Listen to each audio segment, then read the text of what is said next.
Hi, welcome to Tax.Crypto. I'm Emery Sheer, and today I want to talk to you briefly about foreign taxation. It's a matter that for individuals that may have some foreign activities or need to file certain foreign forms or kind of some forms that are not normally used. Let's talk first about the FBAR, Foreign Bank Account Reporting Forms. They're now called FinCEN. This form has to be filed by April 18th, or if you file an extension, it will be automatically extended with that extension. Foreign bank accounts means that if you have a foreign bank account, you must report it. If it has $10,000 or more, then it gets reported to the Treasury Department, not to the Internal Revenue Service, to a different department, and that gets filed separately. So you need to, the information you're going to need is the name of the bank, the account number, the address of the bank, and the highest balance. You report the highest balance in that account during the year. So don't say, well, I took most of the money out by the end of the year and therefore I don't have to report it. No.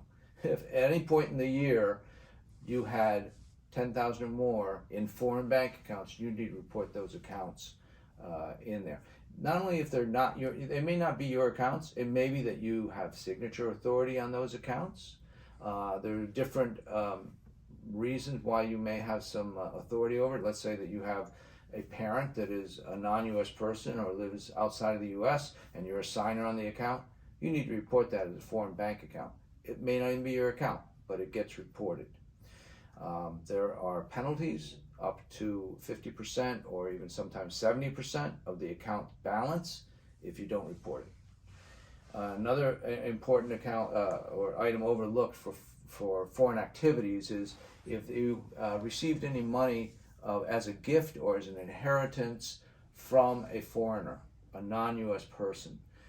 This often comes up for like an inheritance. And if you receive an inheritance, that is reportable on a Form 3520, gets reported to the IRS that this is where this money came from, and it was an inheritance or it was a gift. Not taxable. We're not talking about taxable, and we're not talking about forms that even require any taxation on them, but they are information returns. The problem with these returns is if you fail to file that 3520, it's a minimum $10,000 penalty. So they're not forms to be messed around with. You must get these filed by the due dates. The 8938 is another one, which is a foreign financial asset form. This is used often that if you have either money in foreign accounts or you have own stock in a foreign company, these would also be required to be reported. There are numerous different levels of reporting of these. So, and the rules do get a bit complex, but look them over for the 8938 and the reporting of that.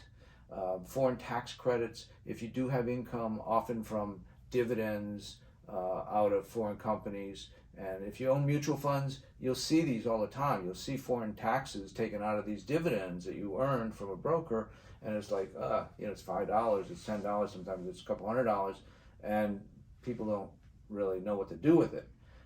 Those are actually credits, and you can use those credits in your tax return against the tax. So you claim the full amount of dividend, but then you paid some tax to some foreign country that was in the brokerage form, and so you get to take this foreign tax credit. So that's 1116 on that form.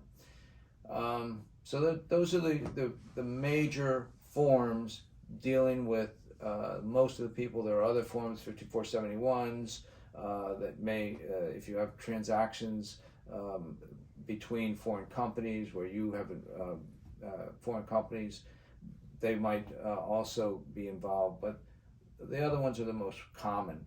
And so be prepared to get those filed just to avoid the really onerous penalties that could exist. Thanks for listening. Check out our other videos, and if you like this, hit like and or subscribe, and we appreciate it. Thank you very much.